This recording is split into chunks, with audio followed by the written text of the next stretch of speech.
दिखाता है कि क्या रहते हैं। अरे तुम बोलो तो डिप्रेशन खाली हिंदू राशन रहता है, मुसलमान मुसलमान।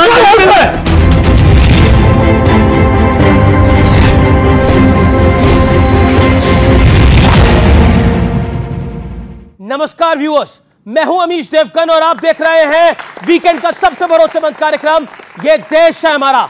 और इस हफ्ते ये देश है हमारा में बात होगी 2024 के चुनाव की।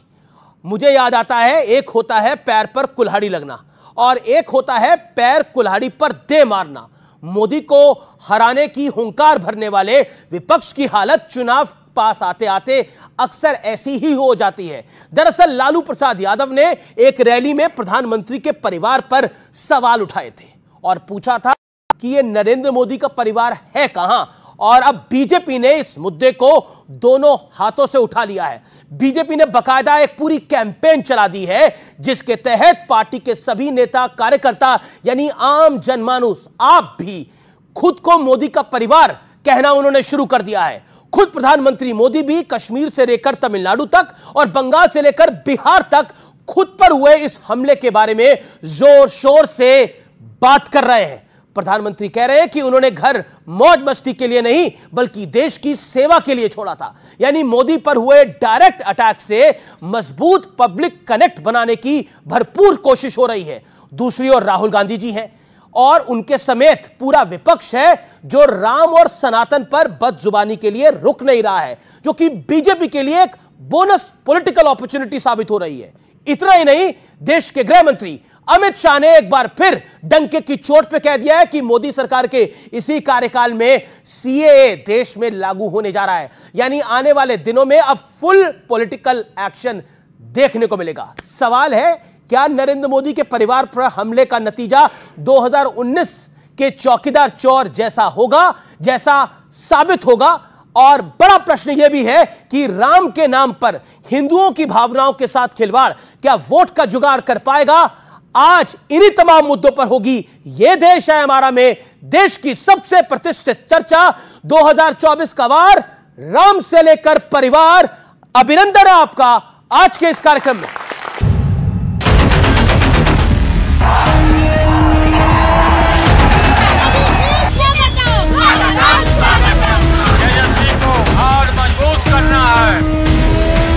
भाई और बहनों, क्योंकि चौकीदार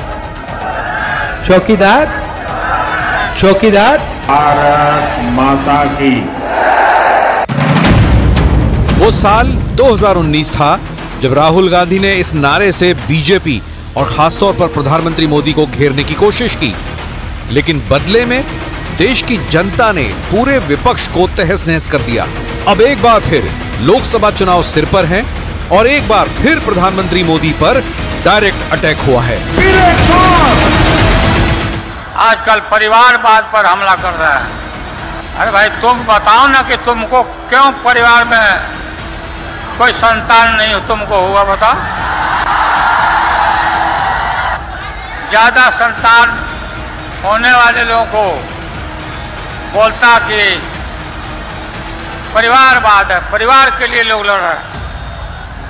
तुम्हारे पास परिवार नहीं है, कोई गलत बात नहीं हम लोगों ने बोला है। अब कोई डरने वाले हम लोग नहीं हैं। उठते ही अब टीवी ऐसा ऑन करो, मोदी आ गए, मोदी की फोटो आ गई तो उस घर को दरिद्री लग गई। 2019 की ही तरह इस बार भी बीजेपी ने विपक्ष के हमले को अपने कैंपेन का हिस्सा बना लिया है, क्योंकि सवाल प्रधानमंत्री मोदी के परिवार पर उठे तो जवाब में बीजेपी के तमाम नेताओं ने खुद को मोदी का परिवार कहना शुरू कर दिया। देश के विकास से परेशान होकर परिवारवादी लोग मुझ पर व्यक्तिगत हमले कर रहे हैं। ये लोग कह रहे हैं मोदी का कोई परिवार नहीं है, लेकिन इन्हें देश इनको करारा जवाब दे रहा है। मोदी मुद्दा नहीं है। एक भारतीय जनता पार्टी का परिवारवाद उनको नहीं दिखता था। कांग्रेस के परिवारवाद के खिलाफ मोदी जी बोला करते थे। अब जब परिवारवाद मोदी जी का बढ़ गया है, उसके बाद कुछ कहना चाहेंगे? या तो हम सेल्फ गोल करते हैं या गोल के आगे से हम गोलकीपर को हटा के मोदी साहब से कहते हैं ना लाओ कर लो स्कोर। अब परिवार पे हमने खुल्लम खुल्ला उनको गोल दे दिया और उन्होंने मौके का इस्तेमाल किया और बड़े तरीके से किया, कहा कि मोदी उनका है जिनका कोई नहीं, और हमारे पास इसका जवाब ही नहीं है। हमें इस तरह की सियासत जो है वो छोड़ के हमें लोगों के मुद्दों की सियासत करनी चाहिए। ये चौकीदार, ये राफेल, ये परिवार, ये चलता नहीं। दूसरी ओर राम विरोधी बयानों की वजह से भी इंडी गठबंधन बीजेपी के निशाने पर है। ममता बनर्जी की पार्टी के विधायक रामेंदु सिन्हा ने राम मंदिर को अपवित्र कहा तो वहां जोरदार सियासत शुरू हो गई। जवाब में बीजेपी नेता शुभेंदु अधिकारी ने राम मंदिर की प्रतिमा को सिर पर रखकर रामेंदु सिन्हा के इलाके में शोभा यात्रा निकाली।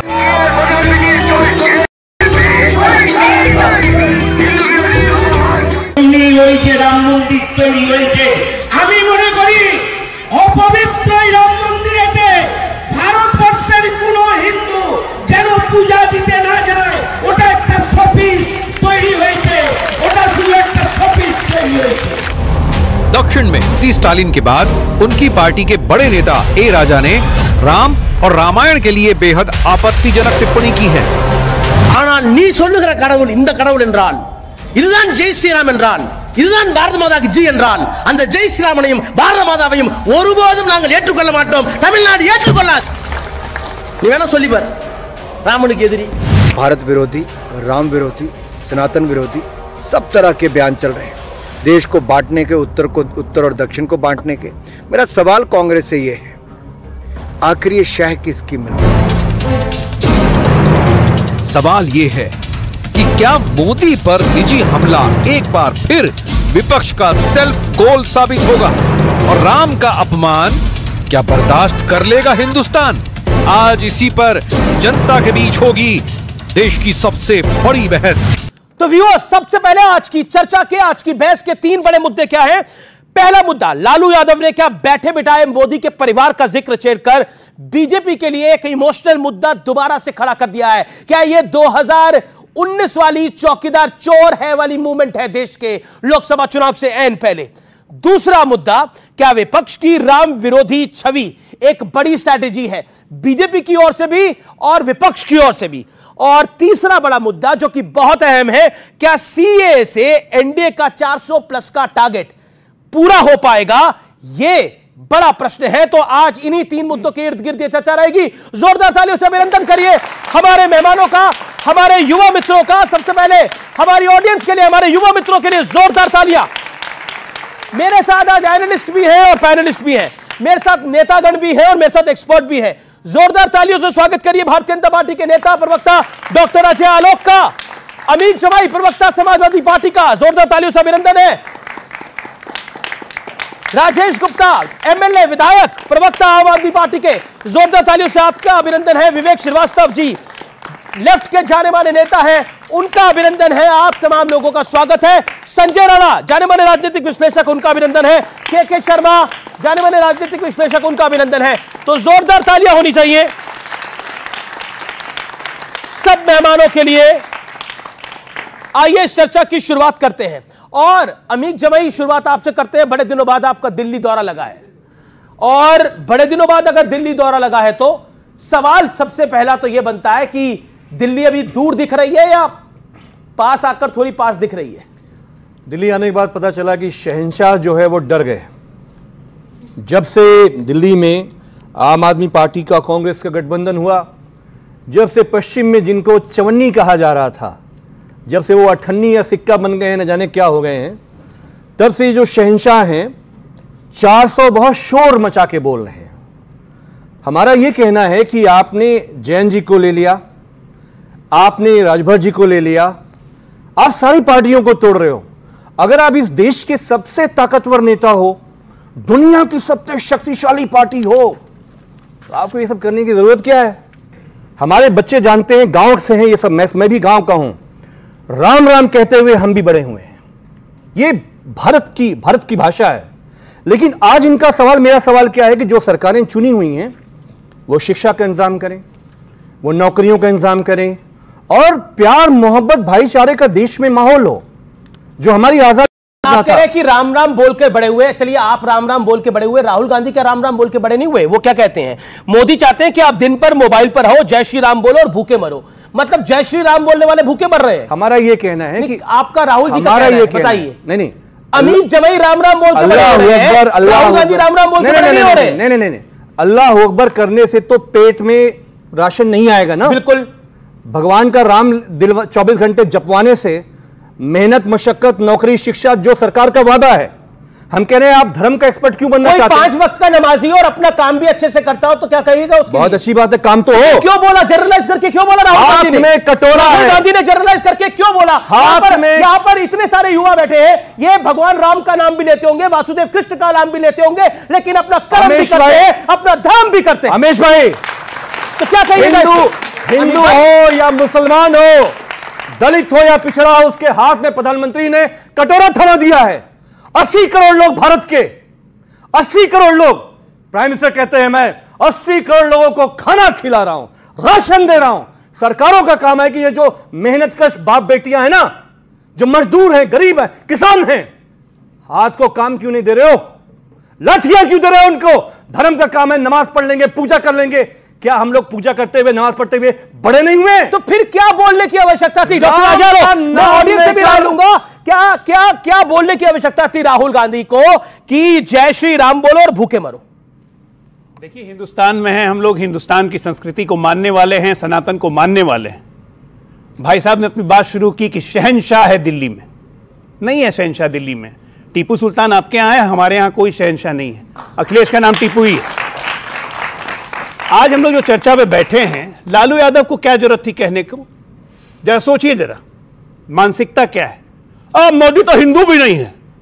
मंच पे राहुल गांधी हुए हैं, ईसाई माता का पुत्र, पारसी पिता का पुत्र, उनको हिंदू दिखता है, और नरेंद्र मोदी हिंदू नहीं दिखते हैं। ये लालू यादव की मानसिकता है।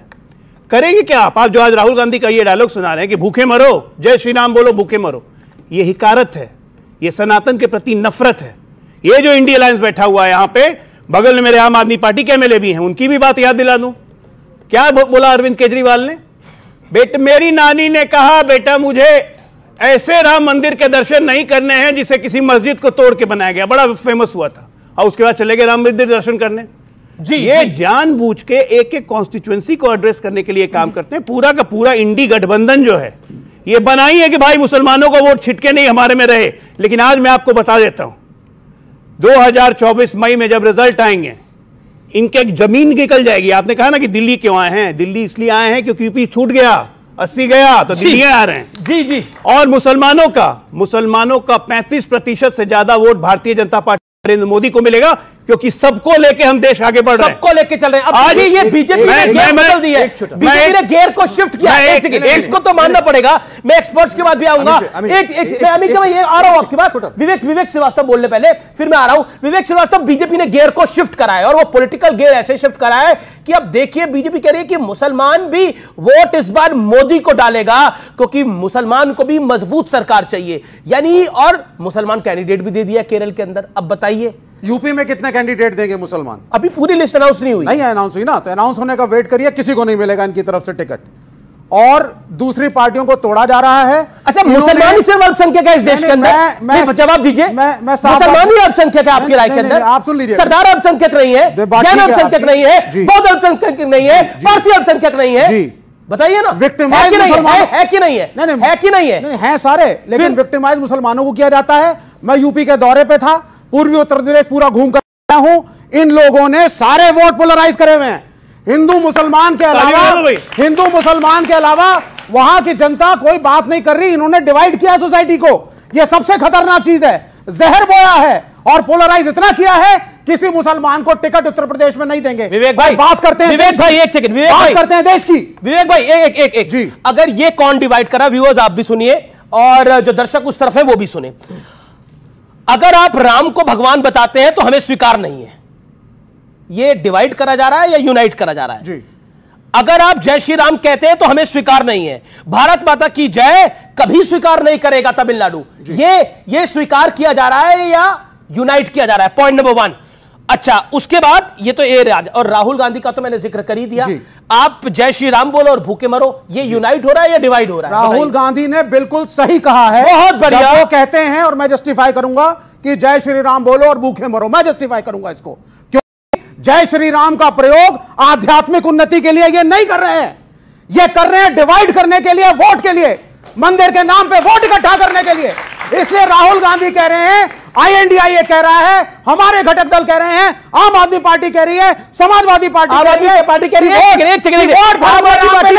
रही है, धर्म के नाम पे, एक सेकंड, वोट धर्म के। आम आदमी पार्टी भी कह रही है कि जय श्री राम बोलो और भूखे मरो। राहुल गांधी की बात के साथ हाथ की बात में बात मिला रही है। अमीश भाई, जब मैं छोटा था ना जी, तो मैं सुना करता था, ना हिंदू बनेगा ना मुसलमान बनेगा, इंसान की औलाद है तो इंसान बनेगा। जी जी जी। जब थोड़ा और बड़ा हुआ तो टीवी के अंदर बड़े बड़े स्टार्स जो आज भी कुछ हैं टीवी पे, वो सब इकट्ठे होके गाते थे और आते थे कि मिले सुर मेरा तुम्हारा तो सुर बने हमारा, यही कहते थे ना। आज मैं ये देख रहा हूं कि जो डिबेट शुरू हुई और यही चलती जाएगी, हिंदू मुस्लिम हिंदू मुस्लिम हिंदू मुस्लिम। देखिए, अगर आप थोड़ा दूसरी तरफ का दिखा देना, अब निशात साहब कौन सी पार्टी में आज, राजभर जी कौन सी पार्टी में आज, क्या क्या नहीं कहा उन्होंने। लेकिन मेरा ये कहना है कि क्या सारा 400 पार जाना है या 1000 पार जाना है या 200 पार जाना है, 1000 पार तो नहीं, कोई बात कहने में कोई टैक्स नहीं। अभी मोदी जी ने नहीं लगाया, कल को लगा सकते हैं, अभी तो नहीं लगाया। अब जब 400 कह दिया तो 1000 भी कह दो, मैं कह रहा हूं कोई दिक्कत नहीं है। और जब ये कहते हैं कि 35% इसका भी वोट आएगा, मैं कहता हूं 100% सबका वोट लो, काम करो ना सबके लिए। आप किसी को महसूस क्यों कराते हो कोई अलग है, या मुझे क्यों कराते हो, या किसी को भी कोई क्यों न कराए। ये बार बार किसी धर्म की बात मैंने जो आम आदमी पार्टी की बात मैंने ए राजा और राहुल गांधी को कोट करा, क्या वो यूनाइटेड फील करा रहे हैं? हमारी philosophy right from the day one बहुत क्लियर है, हम ना राइट में है ना लेफ्ट में है, बिल्कुल बीच में है। तो राहुल गांधी ने इसका मतलब गलत बोला। एक मिनट सुनिए, एक मिनट मेरे को कहने दीजिए जो मैं कह रहा हूं। मेरा कहना है कि हमारी पहले दिन से एक बात होती थी कि हम शिक्षा की बात करेंगे, चिकित्सा की बात करेंगे, महिलाओं की सुरक्षा की बात करेंगे। हम इन चक्करों में नहीं पड़ना चाहते, ऐसी स्टेटमेंट नहीं देनी चाहिए कि सामने वाला बेवजह का बवाल उठाए। ये आप खुद मान रहे हैं कि राहुल गांधी ने सही नहीं कहा है, क्योंकि लेकिन एक बात और है, दूसरी तरफ से मेरी बात सुनिए, दूसरी तरफ से स्टेटमेंट आएगी तो उसको उस तरीके से नहीं दिखाया जाता। अब तोगड़िया जी कहेंगे मेरी जान को खतरा, होटल में भागेंगे मोदी जी से बच के, नहीं दिखाएंगे। शंकराचार्य मना करेंगे कि राम मंदिर का गलत टाइम पे हो रहा है, आप नहीं दिखाएंगे। अब राहुल गांधी जी की जो बात है, बहुत पहले वेदों में लिखा हुआ, वेदों को कह रहा हूं सॉरी, बहुत पहले एक ऐसे ही कहावत है गांव में, कहते हैं कि भूखे भजन न भजे गोपाला, ले पकड़ अपनी कंठी माला। तो इसका मतलब ये तो नहीं होगा आदमी पापी हो गया या भगवान को नहीं पसंद कर रहा। बिल्कुल नहीं, बड़ी सिंपल बात है कि भगवान का राम ने उसका एक समय है, लेकिन कर्म का धर्म का दोनों का एक समय, और ये व्यक्तिगत कर्म भी कर रहा है, कोई धर्म भी कर रहा है। बहुत अच्छी बात है, दोनों करनी चाहिए।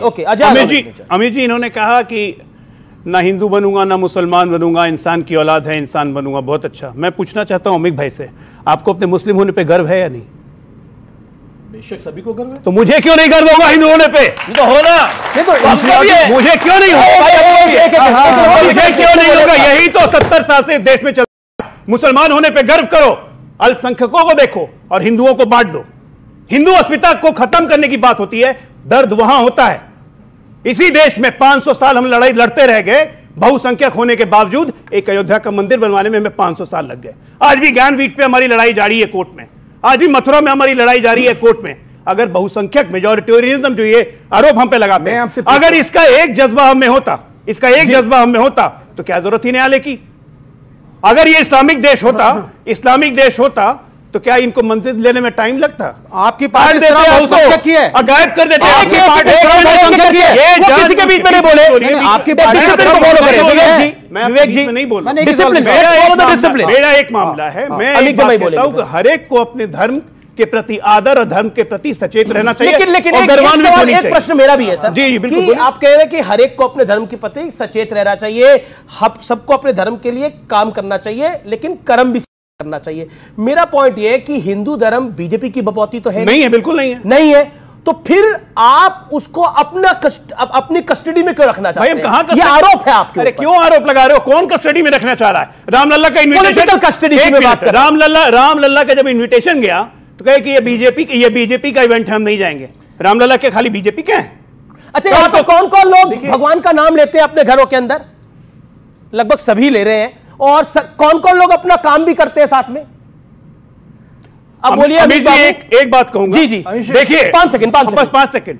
हम धर्म के साथ राजनीति करते हैं, अधर्म की राजनीति नहीं करते। अधर्म की राजनीति इस देश में 70 साल लोगों ने अधर्म की राजनीति की। जी अमीश भाई, एक सेकंड में आ रहा हूं, लेकिन मैं लोगों से राय ले लूं, क्या राम का नाम लेना भूखे मरना है?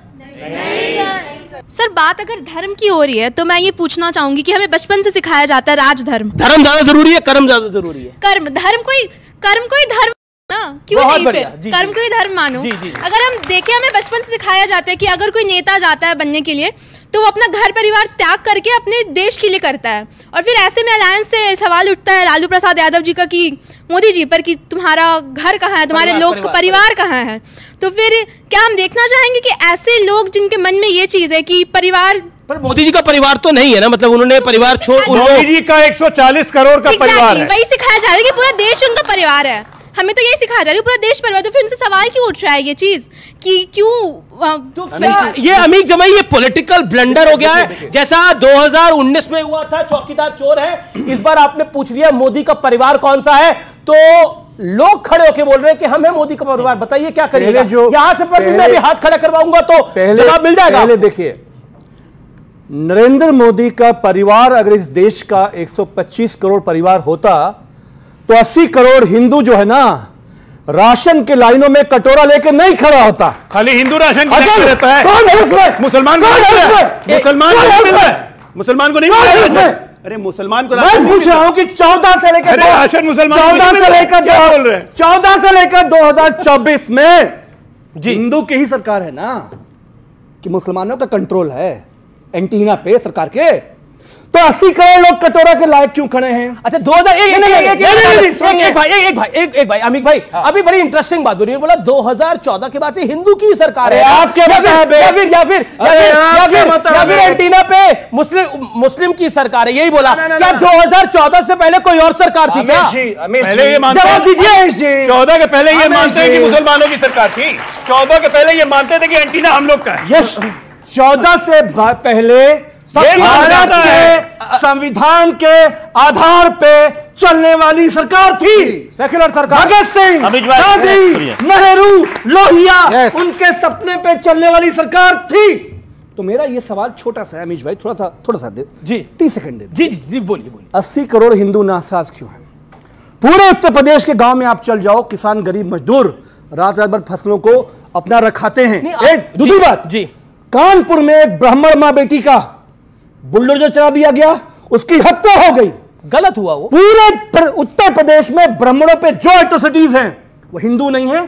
सवाल यह कि अगर आप ये कह रहे हैं कि प्रधानमंत्री हिंदुओं का सबसे बड़ा ठेकेदार है, तो हिंदू परेशान क्यों है?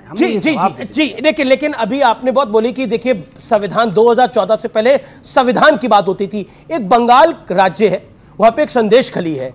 सोचिए वहां पर एक आरोपी है जिसने 50 से ज्यादा महिलाओं के साथ इतना निर्मम व्यवहार किया है कि उसको मैं यहां पे बता भी नहीं सकता। उन औरतों को पार्टी दफ्तर ले जाके उनके साथ शारीरिक शोषण करने का आरोप है उनके ऊपर।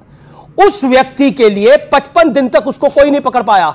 इंडिया गठबंधन की सरकार थी, टीएमसी की सरकार थी, कोई नहीं पकड़ पाया 55 दिन तक। लेकिन एक दिन में सुप्रीम कोर्ट जरूर पहुंच गया शासन, और आरोपी शाहजहां शेख है या फिर बंगाल की सरकार है। बंगाल की सरकार को क्या जाने की जरूरत थी?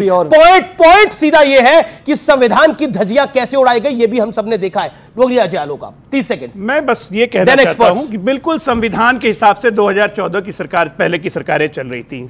संविधान के अनुसार ही इमरजेंसी लगा दिया था, संविधान के अनुसार ही प्रधानमंत्री आते थे, कहते थे देश के सारे संसाधनों पर पहला हक अल्पसंख्यक का है। बिल्कुल संविधान ही से चल रहा था भाई। संविधान ऐसा था कि प्रधानमंत्री के ऑर्डिनेंस को कोई भी एमपी फाड़ के फेंक देता था। यही संविधान था, एक पर एक संविधान था। केरला में खुले हम चीफ मिनिस्टर कहते थे यहां धर्मांतरण हो रहा है लेकिन उस पर कार्रवाई हम नहीं कर सकते, यही संविधान था। ऐसे संविधान के इन्होंने उदाहरण दिए। सबकी भागीदारी थी, अब एक धर्मों जातियों की, बहुसंख्यक की बात नहीं होती थी। प्रधानमंत्री मोदी जो आप करते हैं, हिंदू प्रधानमंत्री है। प्रधानमंत्री मोदी इस देश के प्रधानमंत्री हैं जिसमें तमाम धर्म, तमाम संप्रदाय है, इनकी सोच गंदी है। अब कोई मोदी ऐसे नहीं होता है जी, ठीक है ना। मोदी बनने के लिए जितनी तपस्या करनी पड़ती है वो परिवारवादी कभी नहीं कर सकते। क्या अखिलेश लॉन्च हुआ, मुलायम के बेटा थे तो बन गया मुख्यमंत्री हैं? यहां अरविंद केजरीवाल जेल जाएंगे तो उनकी पत्नी बन जाएंगी मुख्यमंत्री। यहां मोदी का न मतलब तपस्या है, तग है, खपाना पड़ता है अपने आप को। राजेश गुप्ता, देखिए मैं फिर आता हूं, विषयांतर हो जाता है और फिर मैं एक्सपर्ट्स के पास आऊंगा। मोदी के परिवार को टारगेट करने की क्या आवश्यकता थी? देखिए मैं आप मतलब ये मैं प्रश्न इसलिए पूछ रहा हूं कि 2019 में कांग्रेस ने ये गलती करी थी, इस बार आपके गठबंधन ने ये गलती कर दी है, मोदी के परिवार को टारगेट करा जा रहा है। मतलब मोदी अगर अकेले हैं और अपना काम देश के लिए कर रहे हैं तो उनका परिवार पूछा जाएगा? क्या आपको लगता है ये पॉलिटिकल ब्लंडर है? That's my question. अमीश भाई, जिन मोदी जी की आप बात कर रहे हैं वो मोदी जी की राजनीति इस बात पे टिकी हुई है कि परिवार को आक्रमण ही करते रहते हैं। 70 साल नेहरू से लेके आज तक वो एक परिवार को आक्रमण करते आ रही है। जरा देख लेना, जितने मर्जी न्यूज पे चला दो। आप भी तो यही करते थे। एक मिनट, नहीं हम परिवार को नहीं करते थे, परिवार को नहीं करते थे, परिवार को नहीं करते थे। ये डायरी है, नहीं करते थे। अब मैं आपके मैं वीडियो दिखा सकता हूं, दिखा देना। मैं वीडियो दिखाऊंगा आपको, आपके राज्यसभा सांसद संजय सिंह का वीडियो दिखाऊंगा कुछ देर बाद, जिन्होंने अखिलेश यादव से लेकर ओमर अब्दुल्ला तक, ओमर अब्दुल्ला से लेकर उद्धव ठाकरे तक, उद्धव ठाकरे से लेकर शरद पवार तक, शरद पवार से लेकर एक राहुल गांधी, सोनिया गांधी, पार्लियामेंट में और पॉलिटिकल स्पीच में डिफरेंस होता है। इस बात को समझिए, कमाल बहुत फर्क होता है। एक मिनट आगे सुनिए मेरी बात को। अब ये कहते परिवारवाद, इन्होंने भी नई दिल्ली से टिकट दी है बांसुरी जी को। किस लिए दिए सर? सुषमा स्वराज जी की बिटिया इसलिए दी है ना, और तो कोई रीजन नहीं है। नोएडा में राजनाथ सिंह जी के बेटे लड़ रहे हैं, किसलिए? नोएडा नहीं, गाजियाबाद से लड़ते हैं। किसलिए लड़ते हैं, क्या रीजन है? आप मुझे बताइए। सुनिए, राहुल सबसे ज्यादा वोट से सबसे ज्यादा वोट से जीतते हैं। अब देखिए क्या करें। अब राहुल गांधी जी ठीक है, परिवारवाद के प्रोडक्ट है। वरुण गांधी जी क्या थे जो आपको लड़वा रहे थे? उनकी माता जी को क्यों लड़वा रहे थे आप? क्या रीजन है आपके पास में? वसुंधरा राजे सिंधिया आपके मुख्यमंत्री बन रही थी, क्या रीजन था आपके पास में? तो नहीं चलिए, अरे पहले तो बनती रही है, पहले बनती रही है। मेरा ये कहना है कि सिर्फ बेकार की बात है। अरे वनवास करने जाते थे, मेरे को आज तक कोई बच्चा नहीं दिखा। मेरे पिताजी की फोटो मुझे बचपन की एक नहीं दिखती। मेरे पिताजी से तो बड़े होंगे मोदी जी, वो फोटो बचपन में इतनी बढ़िया बढ़िया फोटो खींच रही है, इतने गरीब भी थे। अच्छा, वनवास में भी जाते थे, वो फोटो भी दिखा के ले रहे हैं। प्रधानमंत्री का ये दिखाता है कि फोटो लेके रहते हैं। अरे तुम बोलो तो डिप्रेशन उसके अंदर भरी हुई है। ये देखिए, तुम प्रधानमंत्री बड़ी बात नहीं, जंगल में जाते थे, जंगल में फोटो खींच जाते। प्रधानमंत्री मोदी अगर गरीब थे तो फोटो कैसे खींच रहे थे यार? नहीं, देखिए ये भी पर्सनल अटैक हो गया। प्रधानमंत्री मोदी अगर गरीब थे तो उनके फोटो कैसे खींच रहे थे? प्रधानमंत्री की माता, प्रधानमंत्री मोदी, क्योंकि प्रधानमंत्री मोदी को मैंने 2001 से कवर करा है, इसलिए मैं बोल रहा हूं। प्रधानमंत्री नरेंद्र मोदी जब बतौर प्रचारक आरएसएस के रहे, जनरल सेक्रेटरी बीजेपी के रहे, फिर गुजरात गए, प्रधानमंत्री मोदी तब एक कमरे के घर में ही रहते थे, इसमें कोई दो राय नहीं है। और जहां तक आपने बात करी वो गरीब थे कि नहीं थे, जो सार्वजनिक सबको पता है, प्रधानमंत्री मोदी की माताजी आसपास के घरों में जाकर काम करा करती थी। शायद ये बात मेरे को याद बतानी जरूरी नहीं थी, लेकिन क्योंकि इसलिए बताइए क्योंकि आपको किसने बताया था? क्योंकि ये सार्वजनिक है बात, क्योंकि ये सार्वजनिक है ये बात। देखिए सार्वजनिक कैसे, आपको क्या लगता है? प्रधानमंत्री, मैं आपसे फिर कह रहा हूं, जो डिबेट होनी चाहिए, देश का एक जनरल इलेक्शन आने वाला है। जनरल इलेक्शन इस बात पे होना चाहिए, ये युवा बैठे इनको क्या मिलेगा, किसान को क्या मिलेगा, महिलाओं के लिए क्या होगा? आपको क्या लगता है? आपको क्या लगता है? आपको क्या लगता है? किसी का महिमा मंडल करके उसको बहुत बड़ा बनाना चाहते हैं, बनाइए, मुझे कोई दिक्कत नहीं। उनका काम है बनाना, आप ना बनाइए, उनका काम है बनाइए। मैं मुख्यमंत्री को अपने बनाना चाहिए। लेकिन मेरा एक बात कहना है कि देश का चुनाव किस बात पे होना चाहिए, क्या विषय होने चाहिए? शिक्षा पे, किसान को क्या मिलेगा, महिला सुरक्षा पे। आपने शहजाद शेख की बात करी, फांसी दे दो, लेकिन ब्रजभूषण सिंह के लिए तो कुछ बोल लो। क्या बोलोगे? ओके, एक मैं आ रहा हूं आप लोगों के पास भी। देश का चुनाव क्या इस बात पे नहीं होना चाहिए कि करप्शन के खिलाफ एक अभियान चले? देश का चुनाव क्या इस बात पे नहीं होना चाहिए कि शराब घोटाले के आरोपित को 8 बार से ईडी बुला रही है, जा नहीं रहे हैं, और उसका 9वां बार सीधे जेल जाएंगे? देश का चुनाव क्या इस बात पे नहीं होना चाहिए, जो परिवारवाद पे इतनी मिर्ची लग रही है, क्या ये राइट है, बर्थ राइट है राहुल गांधी का कि वो गांधी परिवार में पैदा हुए, इसलिए प्रधानमंत्री वही बनेंगे, कोई दूसरा नहीं? अरे कम्युनिस्ट क्यों बोल रहे हैं भाई? ये तो ना 3 महीने तेरे में पता नहीं उत्तर प्रदेश क्यों गए? अरे उत्तर प्रदेश क्यों गए? करप्शन की बात करते हैं, एक सीट पे लड़ेंगे, भाजपा में योगी जी पसंद आ गए? ये सवाल पूछने, आप उत्तर प्रदेश क्यों गए थे? दर्शन करने गए थे, या तो आप मुआयना करने गए थे हवा कैसी है? रामलला के दर्शन करने गए थे। अच्छा, रामलला के दर्शन करके आए? नहीं आए? सुन लीजिए, नहीं बताइए, सुनिए। अरे करके आए तो बता दीजिए। अरे ये कुछ नहीं कहेंगे, पब्लिक है, ये माफ कर देती है। कोई बात करके आए कि नहीं करके? बिल्कुल नहीं करके आए, अभी नहीं करके आएंगे। सुनिए मेरी बात, कब जाएंगे फिर? 2024 आ रहा है, 2024 आ रहा है, 2024 आ रहा है। जब ये चुनाव होगा, INDIA जीतेगा। ये घबराए हुए हैं, करप्शन की बात करते हैं, अजीत पवार को गाली देते थे, आज इनके साथ है। शुभेंदु अधिकारी को गाली देते थे, आज इनके साथ है। हेमंत बिश्व शर्मा को गाली देते थे, मुख्यमंत्री बना दिया। एक के बाद एक, एक के बाद एक, एक के बाद एक, और उसमें आप ज्वाइन कर लीजिए बीजेपी। आपके सारे आप लोगों ने भी, आलोक भाई वैसे कमाल की वॉशिंग मशीन लगाई है। मतलब ऐसी वॉशिंग मशीन है, फटाक से डालो आदमी सूख के निकल रहा है। बिल्कुल, आप फटाक से डालो आदमी सूख के निकल रहा है। बड़ी कमाल की वॉशिंग मशीन लगाई है। लेकिन संजय राणा, एक लाइन और बोल। जी, नवीन पटनायक से भी हमारा उड़ीसा में गठबंधन फाइनल हो गया है। अब बोलिए कि उनको भी हम लोगों ने वॉशिंग मशीन में आप हारने जा रहे हैं। अरे यार, और भाजपा जोड़ो। तो ये देश है हमारा में मेरे युवा मित्र ब्रेक के उस पार पूछेंगे कुछ बेहतरीन सवाल, लेकिन आपको करना होगा थोड़ा इंतजार। मैं इंतजार के बाद वापस लौट रहा हूं।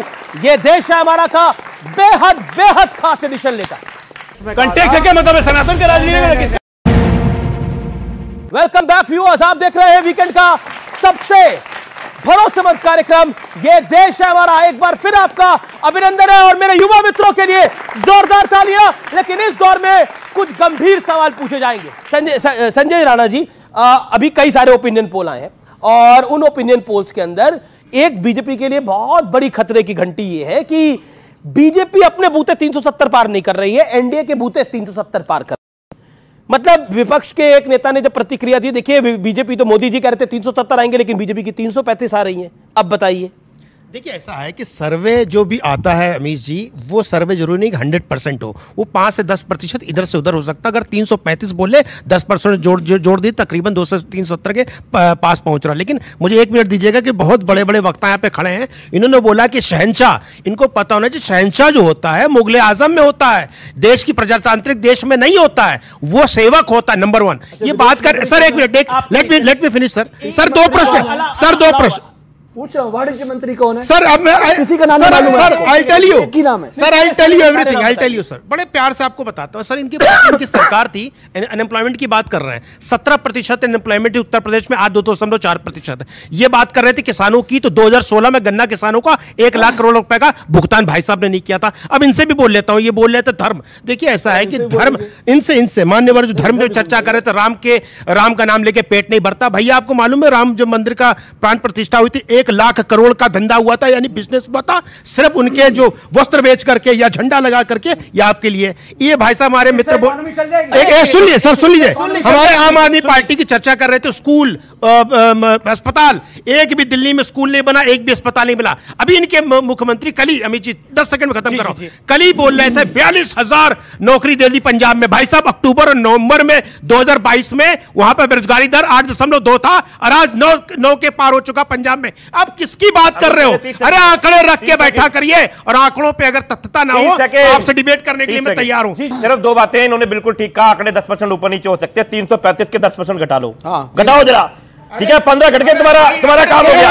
राम का ही नाम होगा, लेकिन राम नाम सत्य होगा। फिर अभी तक मेरी बात बोलिए। अब देखो, मैं 2 बार का एक विधायक हूं, बड़ा अच्छा काम करा इन्होंने, यही चैलेंज कर रहा हूं आपको। वजीरपुर का विधायक हूं, टीवी बोल रहा हूं, सबसे बड़ी डिबेट है, सबसे बड़ा एंकर आपके सामने खड़ा हुआ है, गलत तो नहीं कह रहा ना? मेरे साथ में आ जाना वजीरपुर में, स्कूल दिखाऊंगा, स्कूल में घुमाऊंगा, बच्चों से पूछवाऊंगा जिसके पास ऑटो गया, अगर नहीं होंगे इस्तीफा देता हूं आपके सामने, सबके सामने चैलेंज। अमीर जी इन्होंने बहुत अच्छी बात बोली, देश का सबसे बड़ा शो है, आप सबसे बड़ा एंकर हैं, इनसे पूछिए कि नाम बता दे जो पिछले 5 साल इनके मुख्यमंत्री बोलते थे। अब गाड़ी में चलोगे, बनाएंगे 500 स्कूल, 500 क्लियर आएंगे 5 साल में, प्रत्येक वीक एक स्कूल बनना चाहिए। ठीक, अरे स्कूल बनना चाहिए था। मैं तुम्हें स्कूल दिखाऊं, अरे एक नहीं दिखाऊंगा, कई सारे दिखाऊंगा। के शर्मा, फिर मैं आप लोगों के पास भी आ रहा हूं सवाल पूछने के लिए। के शर्मा साहब, आपका सवाल किससे, और मेरा आपसे भी एक सवाल है, क्या आपको लगता है कि मोदी का परिवार पर सवाल उठाकर विपक्ष ने 2019 वाली गलती, पॉलिटिकल गलती करी है? बिल्कुल गलत नहीं किया है। देखिए ऐसा है कि जो लोग यदि कहते हैं कि यदि आप किसी पे वार करेंगे तो जो प्रतिवार तो होगा ही होगा, तो आपने गलती किया है। और रही बात परिवारवाद की, यदि क्यों सिर्फ पॉलिटिक्स पे परिवारवाद को रोका जाता है? यदि जज का बेटा जज बन सकता है 5 पीढ़ी तक, यदि आर्मी का बेटा आर्मी बन सके, देश की सेवा कर सकता है, और यदि हर प्रोफेसर का बेटा प्रोफेसर बन सकता है, पॉलिटिक्स का बेटा पॉलिटिशियन बन सकता है। कह रहे मतलब कांग्रेस में भी राजीव गांधी का बेटा कभी ना कभी राहुल गांधी प्रधानमंत्री बन जाएंगे, बन सकता है, तो क्या प्रॉब्लम है? बस मुद्दा यह नहीं है कि राम और परिवार, मुद्दा यह है कि देश की सेवा, जो भी देश की सेवा कर सकता है तो मोदी जी वो परिवार आराम से, देश की सेवा मोदी जी नहीं कर पा रहे हैं। देश की सेवा मोदी जी कर रहे हैं, बट ये मुद्दे को परिवारवाद का बार बार उनको विकास के मुद्दे पे लड़ना चाहिए। क्या आप मानेंगे या नहीं मानेंगे कि इस देश के इंफ्रास्ट्रक्चर में अद्भुतपूर्व विकास हुआ है जिसका कोई हिसाब नहीं है। पहली बार बजट में 12 लाख करोड़ रुपए इंफ्रास्ट्रक्चर के लिए कितना पैसा कर्ज लिया? एक मिनट भाई, कितना पैसा कर्ज लिया है? इकोनॉमिक्स आप लोग चाहते हैं कि परिवार पे गिरा रहे। अरे भाई कर्ज में है। ओ कम्युनिस्ट बाबा, एक मिनट, हाँ एक मिनट, कम्युनिस्ट बाबा नहीं, बताओ कर्जा कितना है देश में? डेट टू जीडीपी रेशियो के हिसाब से हम सिर्फ 82% पे, अमेरिका 200 है, श्रीलंका कितने बर्बाद हुआ? एक मिनट, हम कोई कर्जे में नहीं है, बल्कि हमारा देश प्रगति कर रहा है।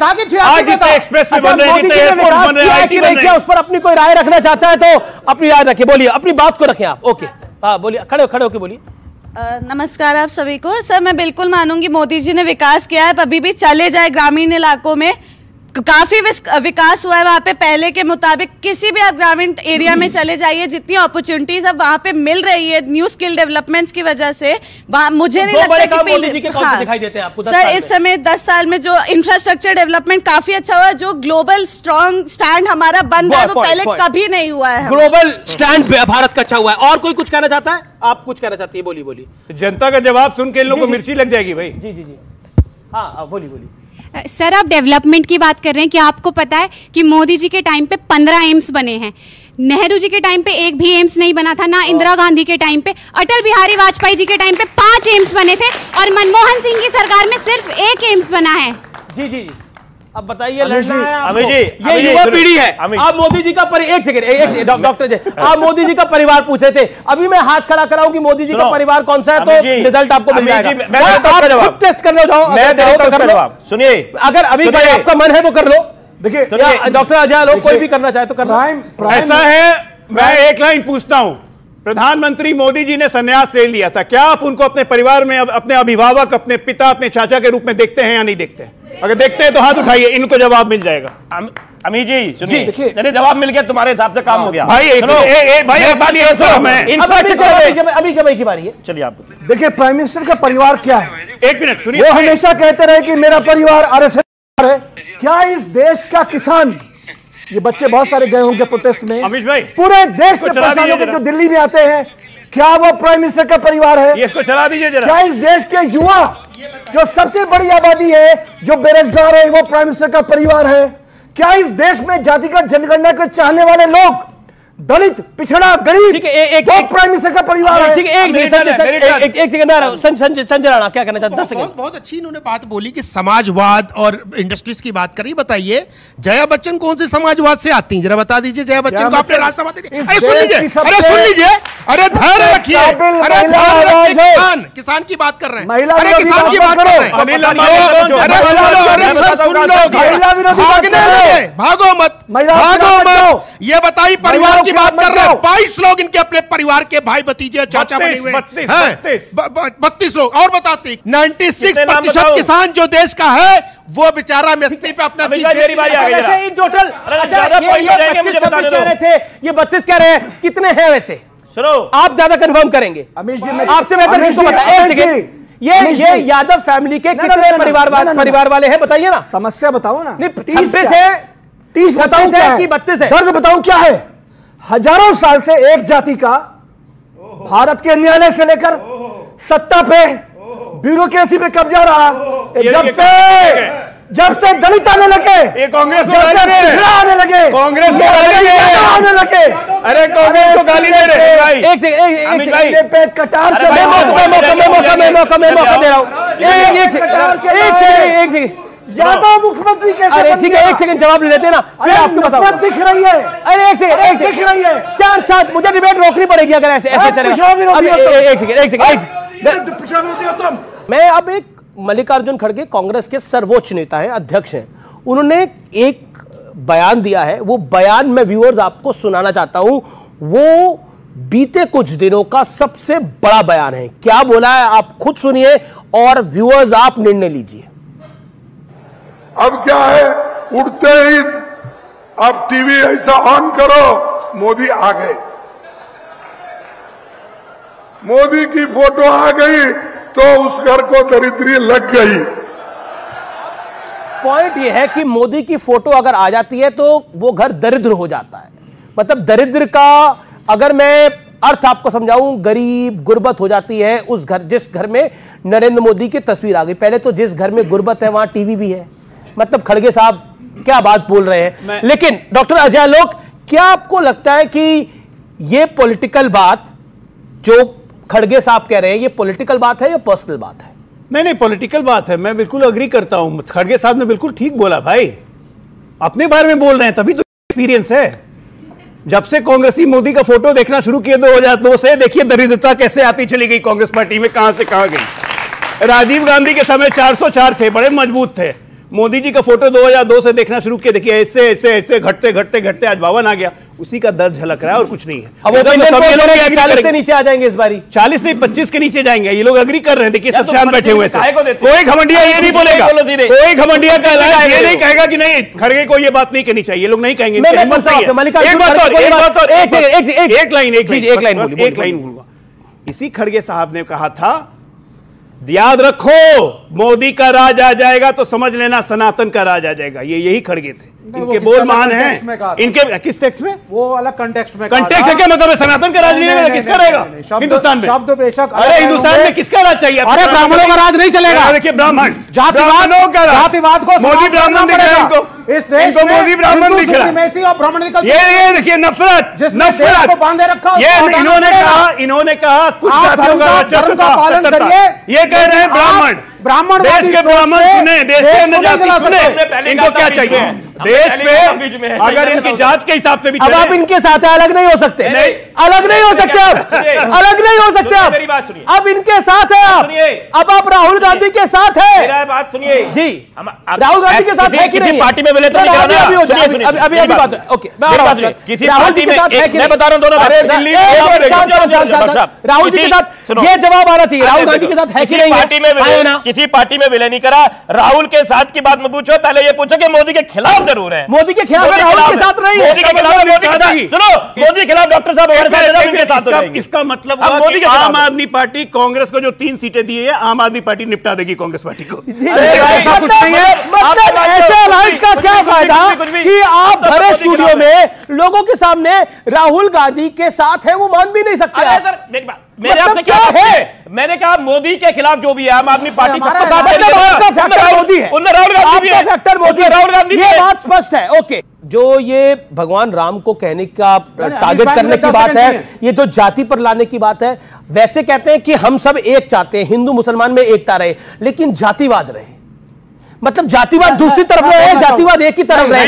पॉइंट मैं कई बार बोल चुका हूं और मैंने इसके ऊपर एक लेख भी लिखा था कि 20 हमारा और 80 में चाहते हैं बंटवारा। विपक्ष की ये जो रणनीति है ये 2024 में सिरे नहीं चलेगी, क्योंकि मैंने 2014 का चुनाव भी देखा, 2019 का भी चुनाव देखा।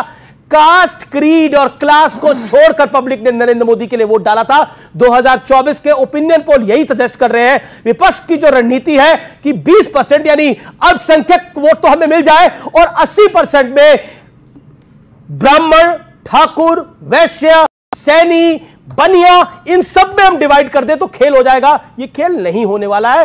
ये काट की हांडी थी, बिहार में एक बार चढ़नी थी, चढ़ गई, उसके बाद नहीं चढ़ने वाली है इस देश के अंदर।